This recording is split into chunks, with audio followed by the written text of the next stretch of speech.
Hoy me gustaría que valorarais si en vuestro diálogo interno utilizáis mucho las fórmulas debería y tengo que.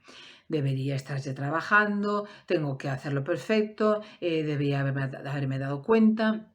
Bueno, todos estos debería y tengo que expresan exigencia, obligación y cuando lo utilizamos pues con cierta frecuencia no suelen ser para nada realistas.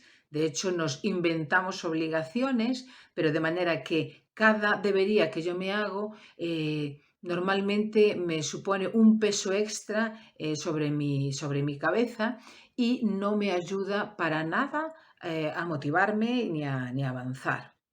Entonces, mi propuesta es que valoréis hasta qué punto, bueno, pues esa presión que nos creamos nosotros mismos sobre lo que hacemos o dejamos de hacer, hasta qué punto eso me ayuda o quizá lo que hace es frustrarme cada vez más. Entonces, igual que cuidamos el lenguaje cuando hablamos con otras personas, pues aquí de lo que se trata es también de cuidarlo cuando nos hablamos a nosotros mismos. Y en vez de tanto debería y tengo que, pues puedo plantearme hablar con respecto a lo que yo quiero o lo que me gustaría o lo que prefiero. De manera que puede ser más motivador y puedo tener mejores resultados. Es una propuesta. Ya me contaréis. Gracias.